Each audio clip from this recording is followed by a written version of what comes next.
Hey y'all, it's Amanda. Welcome back to the channel. And today we're going to talk about the books I read in the month of September.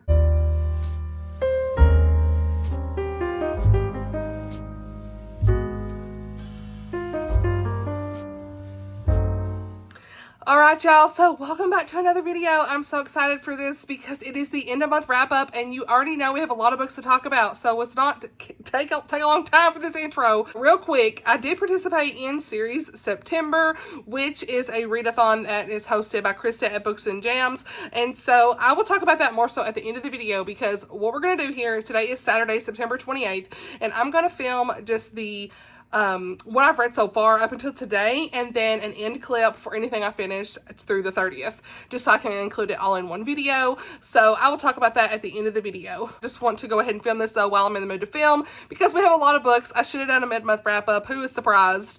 But yeah, let's get into it. So the first book I want to talk about is the book club read for Tammy at the Protagonist Pub book club, and that is The Body in the Bookstore by Ellie Alexander. This is a cozy mystery, and it's book one in the Secret Bookcase Mystery Series. Now, this is one I talked a little bit about in one of my recent reading vlogs. I will link that if you've not seen it.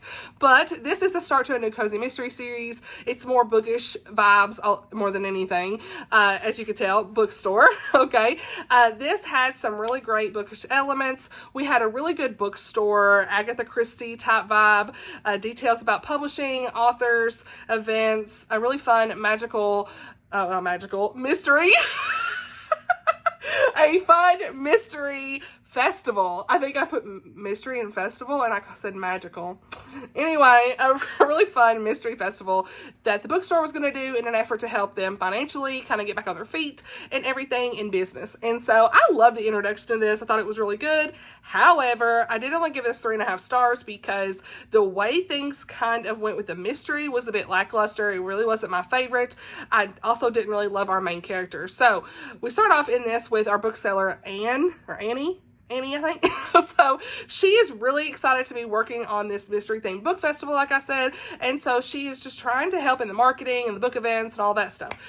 But things take a turn for the worse when an old friend from college is murdered in the bookstore behind one of the hidden shelves.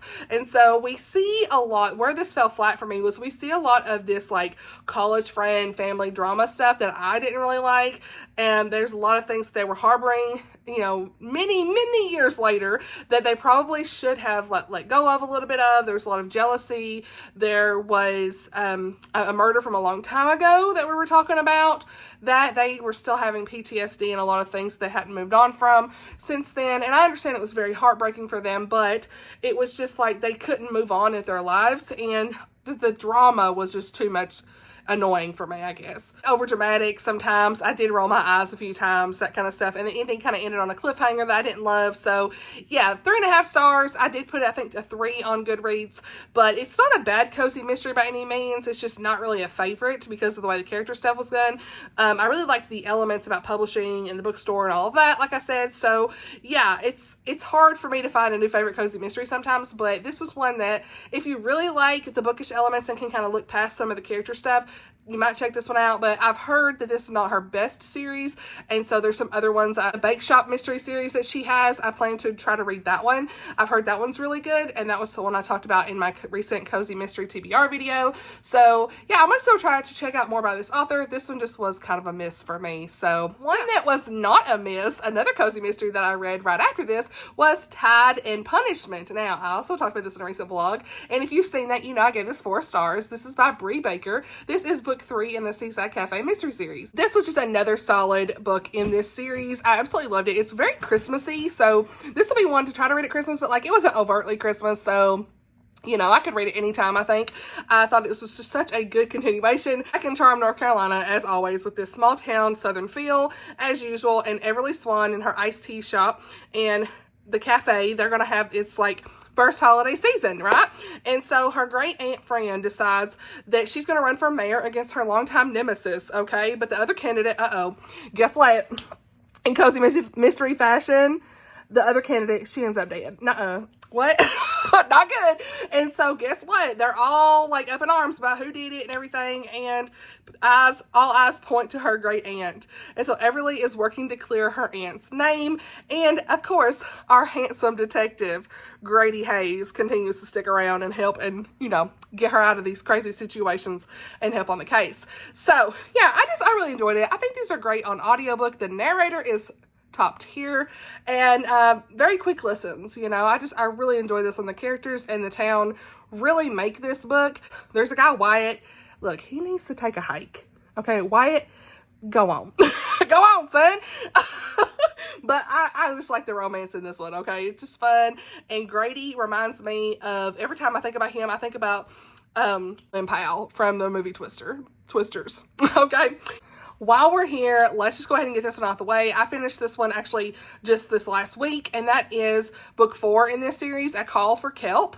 And this one was fun because this one we're back in, of course, the same area, but Everly is very busy on beachside with her iced tea shop and stuff in this small island and all the things, and they have an iconic Hollywood actress show up. Well, Everly's great aunts, they're like making this documentary about beekeeping and stuff, and the actress ends up turning. The actress turns up dead. Okay. And so reporters and fans and stuff are all around, all this stuff. And there's a lot of townspeople being disrupted and stuff from everything that's been going on from this. And so Everly, she's not very good at minding her own business. So she starts to kind of comb through the evidence and try to figure it out. And of course, Detective Hayes, he's back again. Okay. I really loved it. I love this one just the same. They've all been 4 stars for me. Like, all of these have been just really good.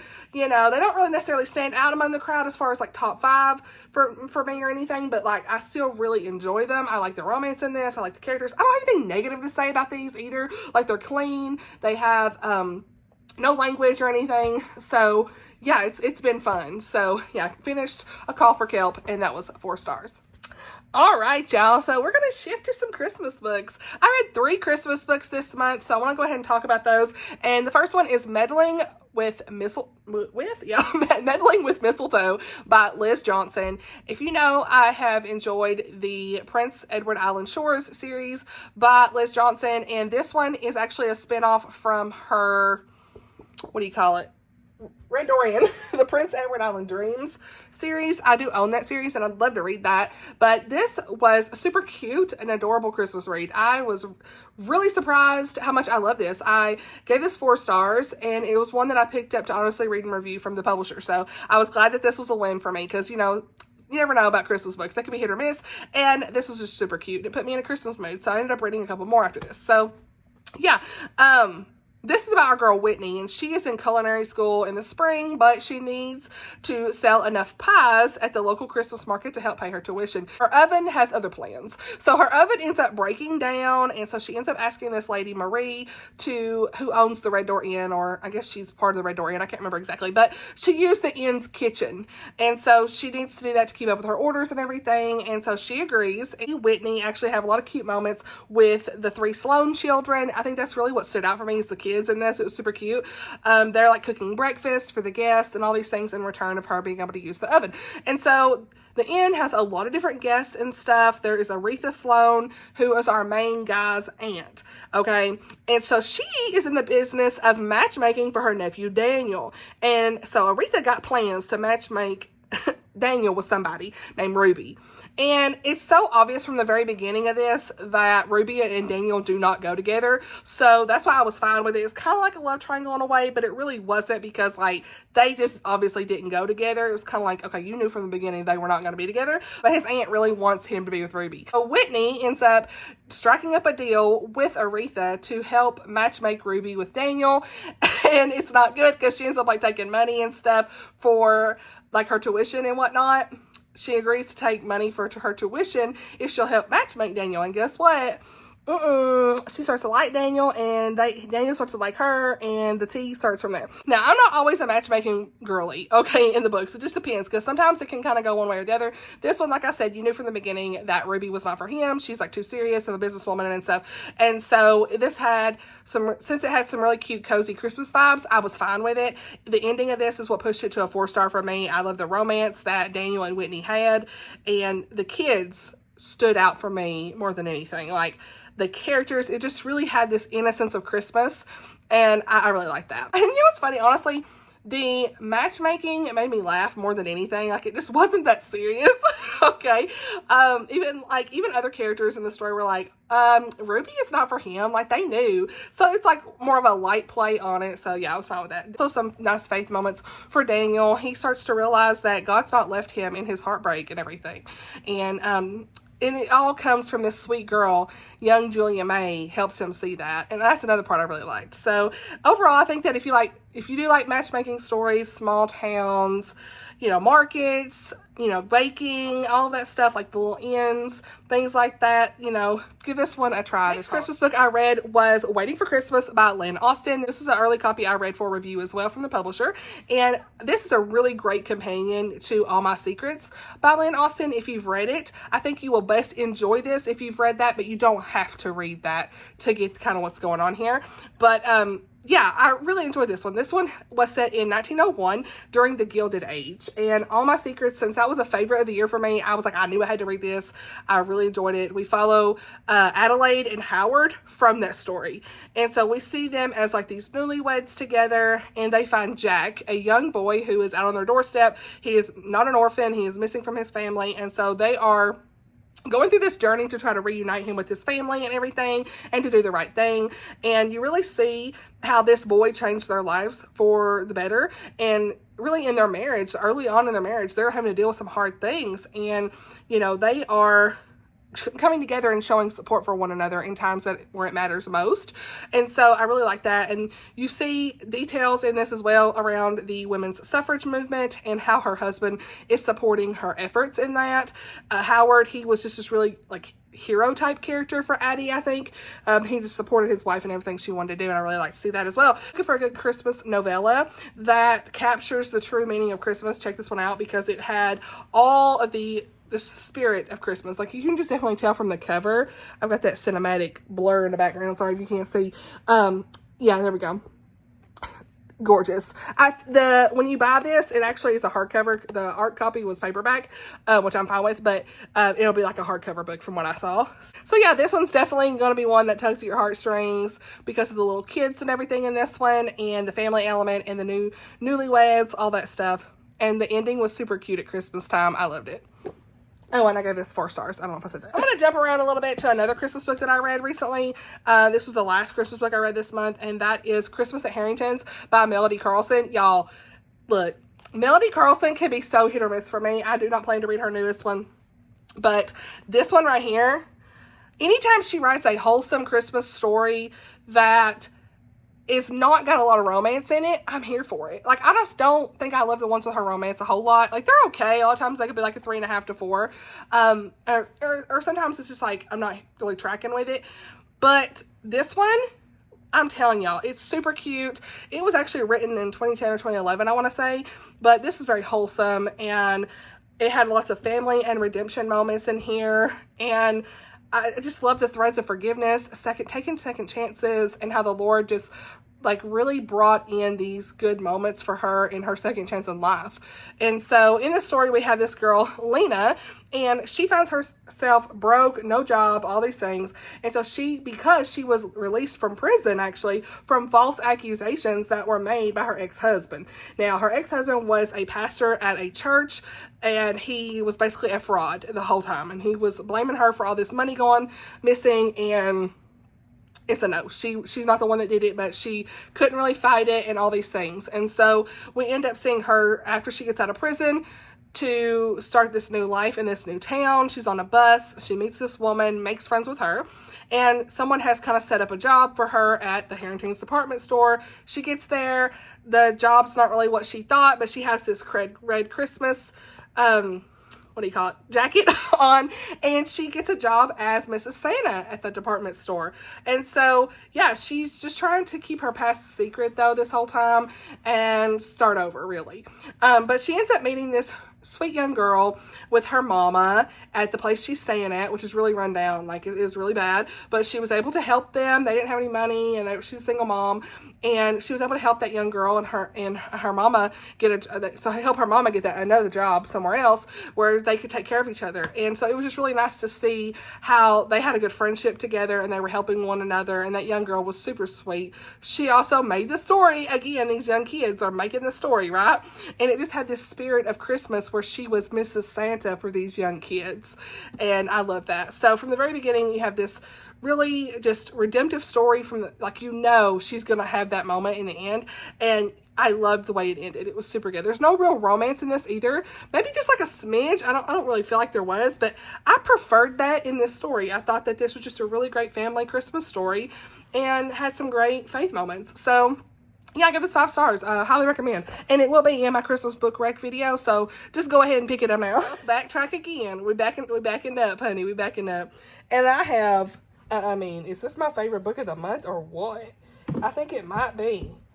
It might be. It's one of them. And that is Lethal Standoff by DiAnn Mills. You guys, DiAnn, where have I been? Like, her book, her writing was so good. So this is an advanced copy that I read for honest review, and I am so glad I picked this up because 5 stars. You guys have got to read it. It was so good. This is a wild ride, to say the least. We have got, from the very beginning, a hostage negotiation situation here with our main girl, Harrington Reed. And she is working with this guy, Levi, and he is like a news reporter and stuff. Just had what I feel like you want in a good Christian romantic suspense book. It had a really great balance of suspense and romance, in my opinion. You've got characters that you're going to connect with, great faith content, and from the very beginning, and it's a page turner. What else can you ask for? Like, her writing is so different than a lot of these other romantic suspense books I have read. I highly recommend, you just try one of her books because I thought it was just very unique. And so, like I said, we have Harrington and Levi, and they are both on the scene for 15 hostages who are being held by these 2 brothers, the Kendricks brothers, in an abandoned house. And so this is also set in South Texas.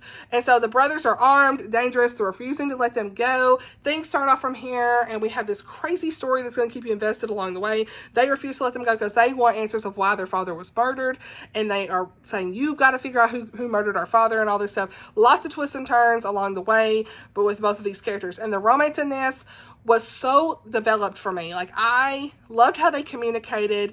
It was more like slow burn, like it wasn't rushed because there was so much going on. And you have a lot of good backstories between both of them, learning about them. Like, Levi has a lot of family issues because of his faith. He is Jewish, and his family has pretty much disowned him from that. And then Harrington has a lot of guilt and like stuff with her health journey and things going on there. So yeah, there's a lot of depth with these characters.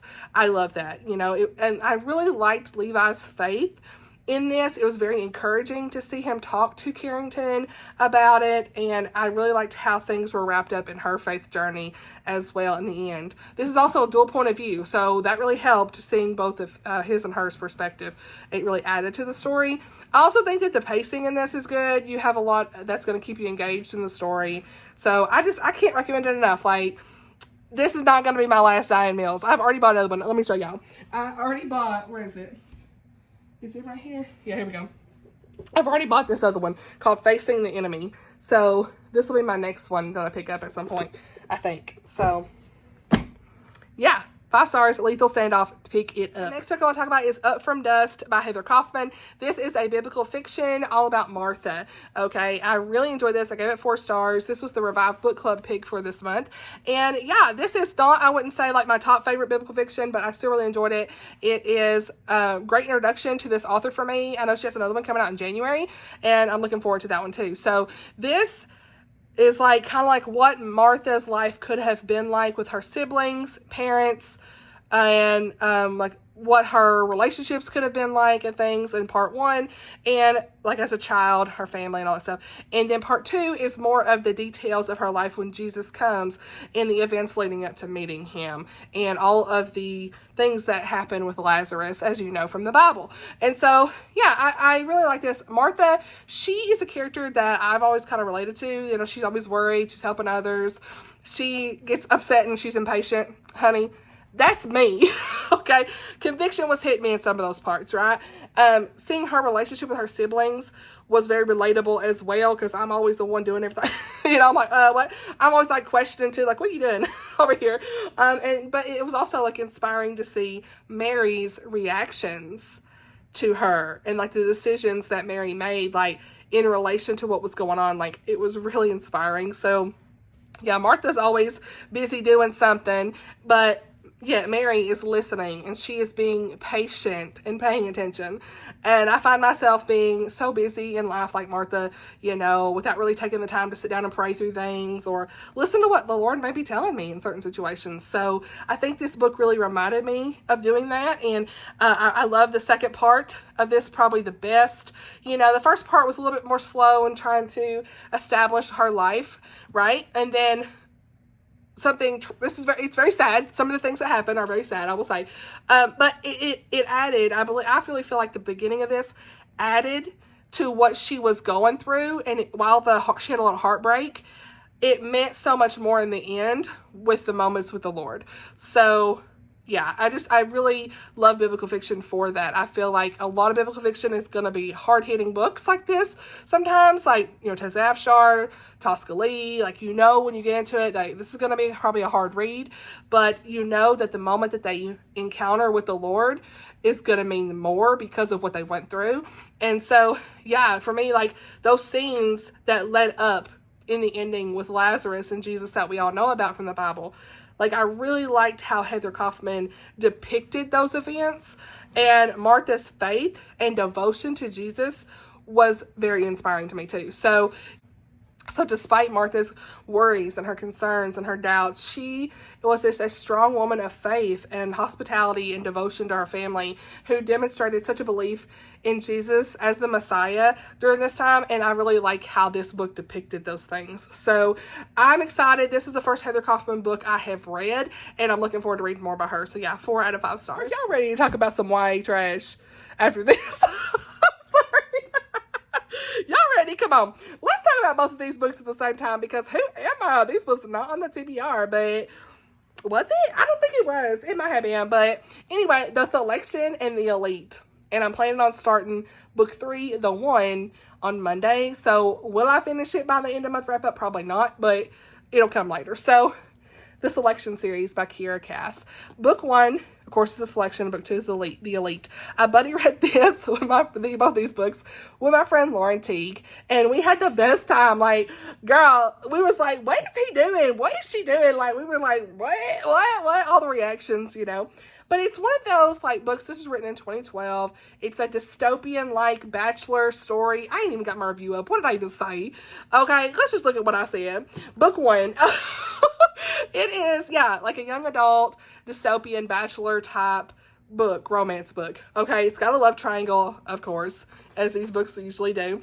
The girl's name is America, and so she's this young girl living in society, like a future society where people are broken up into these like roles. And so they're like, oh, you're a 1, you're a 2, you're a 3. And it's like societal type stuff. Like a 1 would be like, I think, the most rich of them all, or like the most high society, and like a 5 is like low society or whatever, and 8's like the worst or something like that. I can't even remember it all, but yeah, you kind of get what I'm saying. And so in this, we follow this competition called The Selection, which again reminds you of like The Bachelor, because there's 35 girls from all these different areas. These girls are chosen to compete for the heart of Prince Maxon, okay? He's our guy, and to be the next queen. And so everything kind of goes on from there, but the reason that she enters the competition is because she wants to please her family and earn money to support them. And so when you're in the competition, I guess you get money and all this stuff. And so the problem is her heart belongs to Aspen. So he's from a lower class family, and unexpectedly she gets chosen. He's like encouraging her to go because he says, hey, I know this is going to be good for your family. I love you, kind of stuff. And unexpectedly she gets picked to go to the palace. And so she meets the charming Prince Maxon, and she starts to form a friendship with him. And feelings, of course, start to happen as usual. There's lots of jealousy among the girls, politics a little bit, all these different conflicting feelings between Aspen and Max. Well, for her, what am I saying?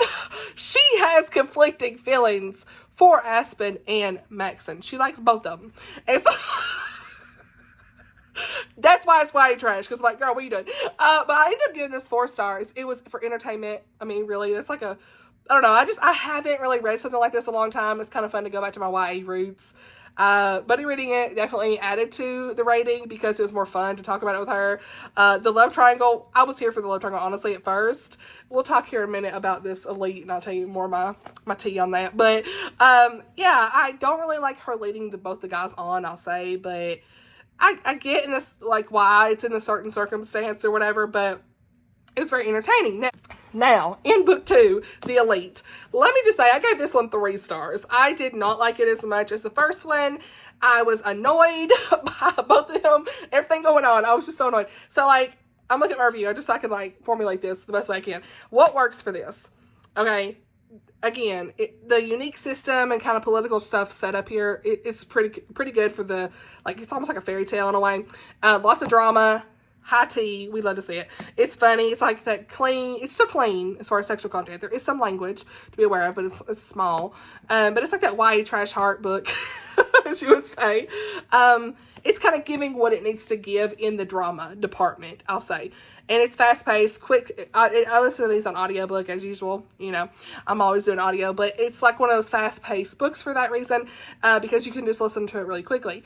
But what's not working? And actually, I said what ain't working.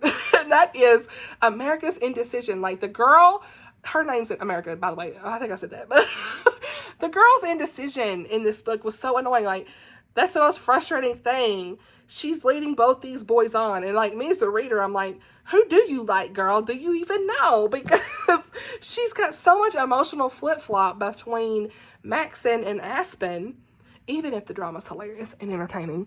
Look, I'm here for it. But Maxon is also messy. Bro, what are you doing? There was a point. She walks and she finds him I was like, wait a minute. If you know, you know. I was like, wait, bro. I was like, what are you doing? So, like, I just was side-eyeing him a little bit. And Aspen's also kind of messy, too. He keeps popping up, and I'm like, bro, what are you doing here? So, what are you even doing here, son? That's my review. What are you even doing here, son? So, I don't know. Either way, I ain't trying to bash this or anything. It's fun. It's giving what it needs to give. It's clean. I really appreciate that the sexual content is clean in this so far. You know, it's definitely YA. And, yeah, it's just one of those, I don't know, fun, you know, read it whenever you're in the mood for it type books. In the Elite, she is down to, like, the last 6. So, we went from 35 contestants to now we have 6. And so, I guess in the one, we're going to find out who wins. So, and who she ends up with. So, I plan to read that, and that's kind of my selection chit-chat. But it's been fun reading it. It's not the best. I have enjoyed my time. Yes, I have enjoyed my time. It's fun. So, yeah. Now, the next book I want to talk about is Real Love by Savannah Scott.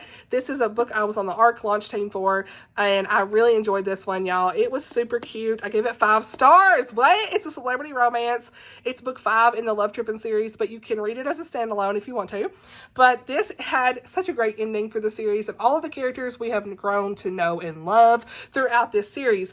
And it's got lots of banter, the friendships, the sweet romance, the island setting. We're back on Marbella Island. I will miss this setting. Like, I really will. It was super fun for summer.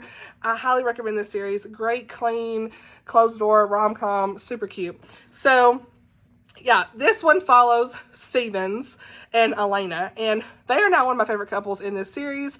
We see Stevens, he is a marine biologist, and Elena, who is an actress in Hollywood, and they're playing like this word game together. So if you like You've Got Mail type stuff, this is right up your alley, because it's so much fun to see them chit-chatting back and forth. They're playing like this Scrabble type game. Okay, and they're chit-chatting back and forth, and they don't know they're chatting with each other. So to him, her name was Saturday Island Girl, and his is Wordivore. Wordivore? Is that how you say it? I don't know. My phone's low battery. Anyway, so yeah, they start to get to know each other through this app. There's lots of good banter there, and it's only a matter of time before the identities get revealed. And That's all I'll say. It was super cute. I loved how they were meeting each other and too in like certain situations and they didn't even know that's who each other was. That's great. Love those interactions that led up to the big reveal.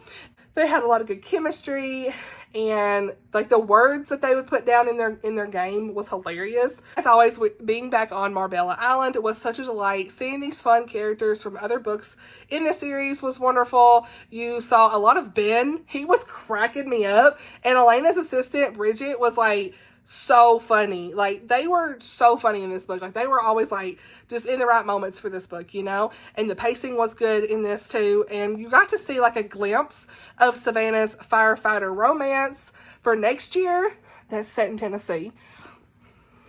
I'll be reading that ASAP. So I cannot wait for that. Also saw a lot of like Elena just struggling with the Hollywood life and her really realizing what her priorities were and kind of standing up to family and things as well. So to make her own decisions. And so yeah, I highly recommend it. It's been good. 5 stars. One of my favorite rom-com series. Like, some books I've enjoyed more than others. Of course, the last 2 in this series have been 5 stars. I can't remember. I think the first one was 4. I had like a 3.5 at one point. Maybe a couple 3.5s to 4s. But these last 2, this one and Resorting to Romance, were 5 stars. I love those. So yeah. All right, y'all. So the next book I read was Dangerous Beauty by Melissa Koslin. This was such a powerful book. I gave it 4.5 stars. It is a Christian romantic suspense that will keep you on the edge of your seat. We follow this girl, Liliana, and she's a young woman who is escaping human trafficking, and she's pushed into this world that she's very unfamiliar with.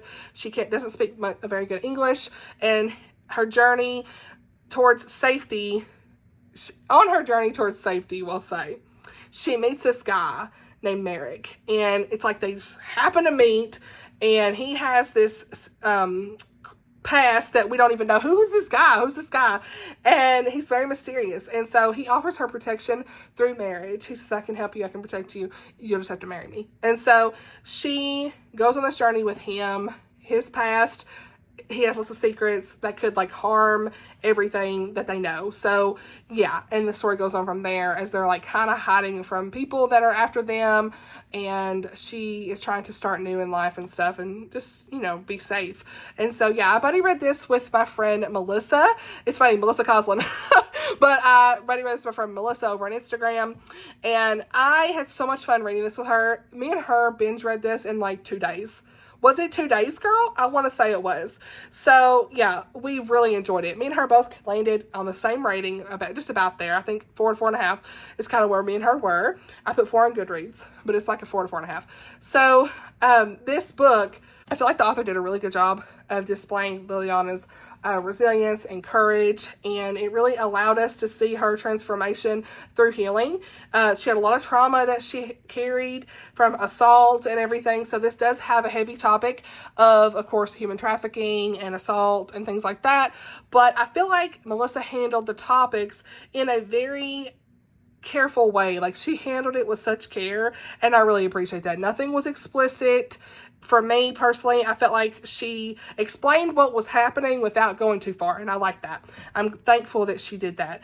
And there's this gradual steps that Liliana's taking towards her healing process. That was a key element in this story. There was a growing relationship, of course, between Merrick and Liliana, and it kind of builds a lot of this tension of like what's going to happen. It keeps you engaged. She did a really good job with the pacing, like kind of kept you on the edge of your seat and wanting to keep reading. Really feel for these characters too, of like what they've both been through. Like, once you start to see all these layers of Merrick and his story unfold, like, you really feel for him and you want to see both of their healing processes. And so I feel like for me, the reason this wasn't a 5-star is I wanted more from him. Like, I wanted to see his faith journey more, his healing, and we didn't get that, and we didn't have an epilogue. So I feel like this needed maybe another 20 to 30 pages.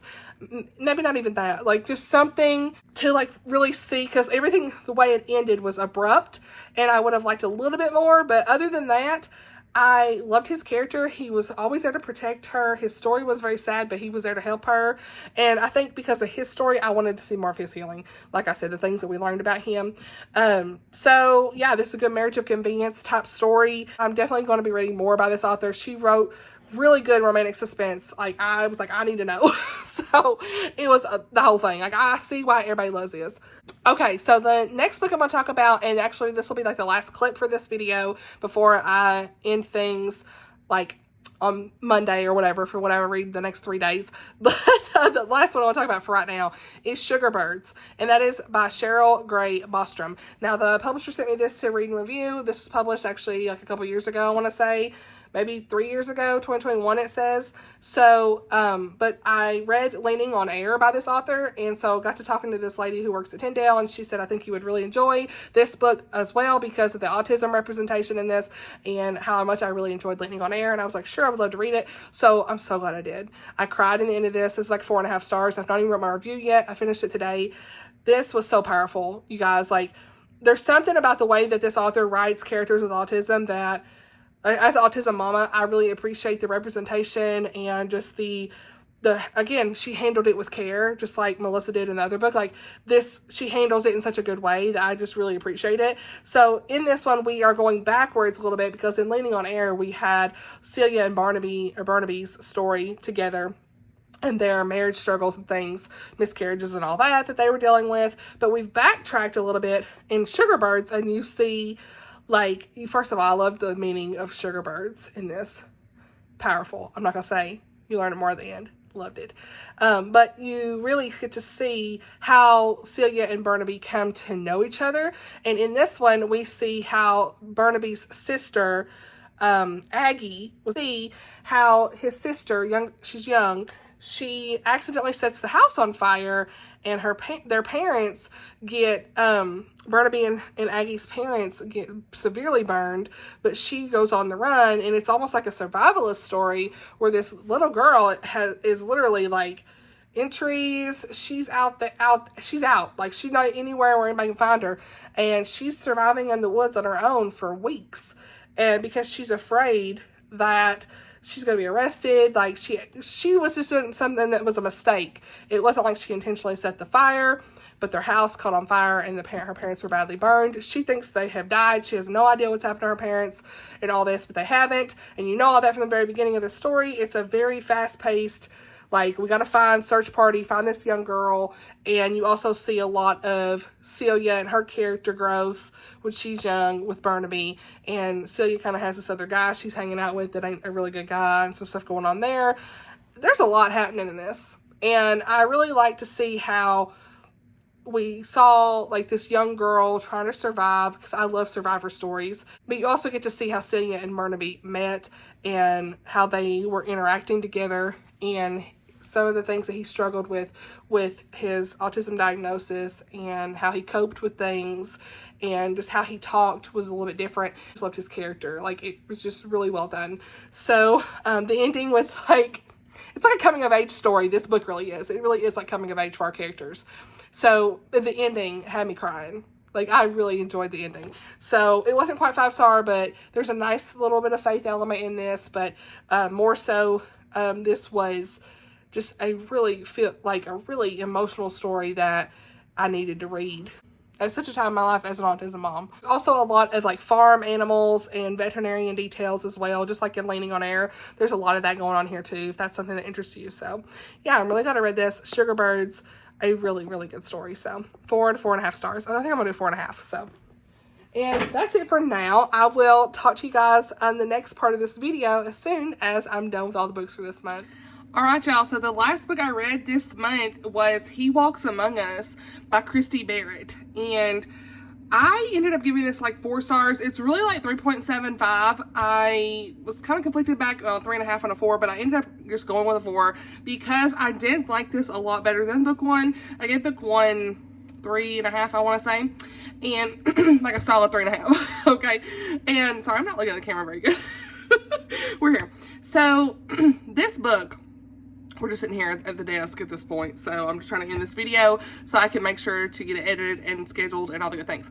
But in this book, we have the Arctic Circle Murder Club all back together, and they are discussing their next case, and things get kind of derailed whenever 3 bodies emerge from the icy river nearby, and one of the friends of the victims is like pleading for their help and all this stuff. So that's pretty much the whole setup, but we're still following these side mysteries about where the main guy in this book, his ex-fiance, has been missing for a long time, still trying to figure out what's up with her. Got a few more clues in this, but we really didn't wrap that up, and I didn't really care for that. I want that to get wrapped up more than anything, because we're kind of having this romance with our main girl, Andy, and his name's Duke. So Andy and Duke, you kind of see them like having this tension back and forth, and it's one of those things of like, I want this stuff with his ex-fiance wrapped up. Like, is she gone? Is she with some other guy? Like, what's the deal? We don't know. And so I would prefer that to be wrapped up sooner than later. And at the books going forward, there's like 8 books in this series, and it looks like maybe we have to wait till book 7 to get answers. I don't know. So I don't know if I'm going to continue on or if I care enough to deal with it that long. I don't know. I think this is well written and everything. It's just like, I think there's too much going on in this. So it's, like I said, it still was like a good 4-star read for me, but the more I talk about it, I think I'm talking myself into a 3.5. I don't know. Whatever. Ratings are subjective. Either way, I enjoyed it because it does remind you of like this TV show you might see out there. There's amateur detectives, there's a crime podcast. You know, they're trying to solve these mysteries, and Stacey from Wondering if Stacey really loves this series, and she compared it to like Scooby-Doo. And so I was like, oh yeah, I saw her rating on this, and she said it's kind of like the Scooby-Doo characters, and I was like, that is really a great explanation of these characters. Like, this book, I could totally see that, so that's fun. I like those elements of it. And Samba. I was trying to think what I was gonna say next. But I like the characters in general. The mystery is, you know, and this was unsettling, y'all. Like, what? I was like on the edge of my seat trying to figure out what's going on. So that's kind of why I think I liked it, was more of the mystery aspects. The point of view of the killer was like, what? I was like, what are you doing? And you don't know who the killer is really till the end. I didn't get who it was. I was like, wait, who? What? So I never get that anyway. That's no surprise. There are some nice faith elements sprinkled throughout this as well. This is a Christian suspense series. Book 1 is, how come I can never remember what book 1 is? Just the nicest person. Okay, didn't have to click. We're good. So yeah, overall, I like the setting of Alaska too, but overall, I have enjoyed the first 2 books, but like, I'm not dying to continue, especially knowing that like maybe the side mystery is not until like the later books, not till if that's not cleared up until then. If you're someone who doesn't really care about the romance, you're probably going to like this. If you're more like into the mystery and needing to know all of those things, you're probably going to enjoy this more than I might, but it's definitely got its audience and everything. But that romance, like if there's going to be romance between Andy and Duke, I need like his ex-fiance stuff wrapped up, you know. And I kind of said that in my review, like, if there's going to be romance hinted at, let's solve what needs to be solved to get the romance going. That's kind of what I've wrote here. But it's better, like, it was hard for me to like write this out, so I was like, I'm just going to explain it in my video best. When you write reviews, sometimes it's just better to discuss it, you know, like this. So yeah, I buddy read this with Teresa and Lindsay Lemus, and we all kind of felt the same. I'm editing this video really quick because I forgot to talk about series September. So let's wrap up kind of where I landed with stuff. So in the month of September, I almost filled up the board. I didn't have anything in the fantasy sci-fi box, but so in the mystery box, I have The Body in the Bookstore. That was book 1 in a series. In the historical fiction box, I put Up From Dusk by Heather Kaufman. That is technically like in the Women of the Way series. So I think she has book 2 coming out in January, I want to say. So in the contemporary box, I put Sugarbirds by Cheryl Gray Bostrom. Now, I will say, the reason I put that there, I know it doesn't specify it's a series on here, but like I've read Leaning on Air by Cheryl, and to me, it really is kind of like, you really should probably read Sugarbirds first. I wish I would have read it first and then kind of went into Barnaby and Celia's story a little bit more, because it's a direct after Sugarbirds. So to me, it is a series. So anyway, then we have got in the middle, we have The Free Space, and so I picked Tied in Punishment by Bree Baker. That was book 3 in the Seaside Cafe mystery series. And then in the romance box, we have Real Love, a sweet rom-com by Savannah Scott. this was book 5 in the Love Trippin' series. And then we have got, in the horror box, I put the selection. And then what is funny is Krista said you could be really, like, just broad with this. You didn't have to read, you know, a horror book, because she knows not a lot of people read horror books. So she said, hey, if you could say, like, I am in horror that I have not read this book, there it goes. And that counts for the selection, okay? Because it's like, since 2012, it's like everybody read it, and I never did. So, what? Your girl finally got to it. Then in middle grade, I picked The Elite by Kiera, which is book 2 in the selection series. Now, it's not a middle grade book. I didn't read a middle grade book this month, but somebody said something, I think in the comments of the video or something like, or maybe even she said in her video, I can't remember. Somebody said, if it's like in the middle of the series, you can pick it. Okay, it counts. So she may have said that. I can't remember. But I remember seeing that somewhere or hearing that. So I was like, I'm gonna fit the prompt. Okay, honey, we getting the series done. And as long as you're completing series, that's the whole point of this challenge, right? And so, yeah, that was actually book 2, so that fits perfectly, right? Anyway, then in the thriller box, I put He Walks Among Us by Christy Barrett. And the reason I put that there is it kind of is like thriller leaning a little bit because of the mystery aspect and like the unsettling moments. It's not necessarily a thriller, but it's a mystery. It's in that realm of that very unsettling point of view from the killer. So, yeah, that was why I put that there. So, yeah, other series that I completed this month, or not completed, but made progress on. I also finished book 4, of course, in the Seaside Cafe mystery series, like I said, and I think that was it. So, yeah, I'm excited to have made some progress on the series that I have completed this month, or I'm excited to have made some progress. That's what I'm trying to say, y'all. Brain ain't working. But I will say, my reading challenges that I'm participating in this year, I have made a lot of progress on them. I will try to do a wrap up more so of that at the very end of the year. I think that's going to be a better, like, it's just a better video because I can't keep up. Okay, so much on here. But I will say for October, for September, the Christian Fiction Reading Challenge that Jane Reads has, I had duplicate titles, or duplicate letters in the title, and I had Lethal Standoff by DiAnn Mills. So that worked out because the F was duplicate title, duplicate letters. Oh my gosh, can't say words. Okay, and then in October, it's to continue a series, and I'm going to do the Forever After All by Mandy Blake. So, yeah, excited about that. And then I know I have Katie's Read Around the World-a-thon, and I have only 2 spots left on that board, so a character experience is something you would like to try, and has a map.